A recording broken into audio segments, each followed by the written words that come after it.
As she stepped off the school bus and made her way home after a long day, she had no idea who was shadowing her. This person had been trailing her for weeks, keeping a safe distance as she went about her routine, trying to remain unnoticed.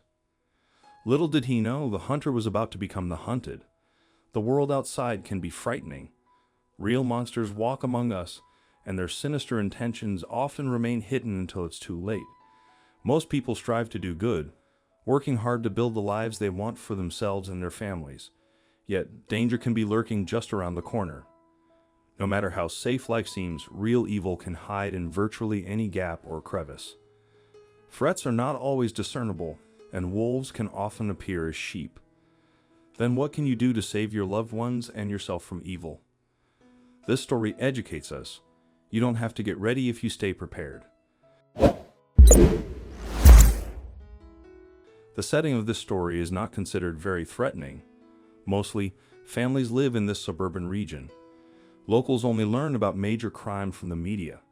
The most serious problem or dispute typically arises when a neighbor parks their truck in another neighbor's driveway. This should now change completely. 15-year-old Laura Oliver attends Franklin High School in Livonia, Michigan. She lives with her mother, Cindy, her father, Mike, and her 19-year-old brother, Chris. The Oliver family recently came perilously close to a tragic event that may have ruined their lives forever. The family was ready to fight back against anything, anyone, and by any means. Fortunately, the attacker was unaware of this. He would regret interfering with the Oliver family.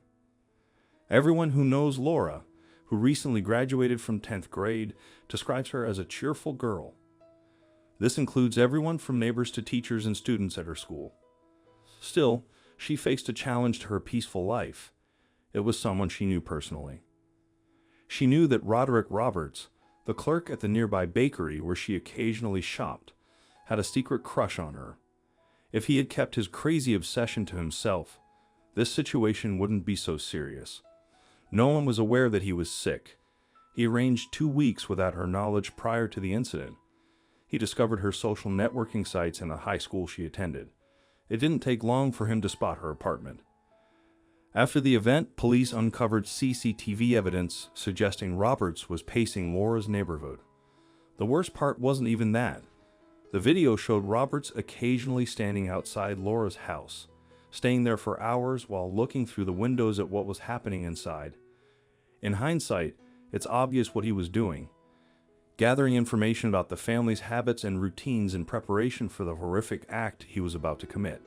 He planned how he would enter the house and carry out his plans undetected. One day, Roberts finally implemented his strategy. He knew the schedule and the routes the bus took to Franklin High School. At the bus stop, where he knew Laura would be getting off, he waited patiently. The man believed that no one else would be home at that time. He had noticed that there were no cars parked in front of Laura's driveway. He followed her at a distance, trying not to look suspicious as the streets were empty. Maybe he was tempted to do something right. Who knows if he would have gotten away with it if he tried. Instead, he decided to wait until Laura was home. Little did he know that someone was waiting for him there. Laura's father, Mike Oliver, is what you might call a tough guy. The man is an Army veteran and, despite his age, is well versed in various styles of martial arts and self-defense. That day, he was at home with his wife and son. They had only taken the car to the mechanic that morning, so Roberts thought they were gone. That would turn out to be the biggest mistake of his life. When Mike saw Roberts walking toward the front yard right after Laura walked through the door, he knew something was wrong. He went outside and confronted the man, asking, "What are you doing here?" Roberts tried to turn and run, but Mike chased after him, reached him, and brought him to the ground. Mike recounted the fight when speaking to the media, saying, "It was like an alligator just spinning and he got away." Roberts ran around the corner, but Laura's father wasn't willing to let him get away.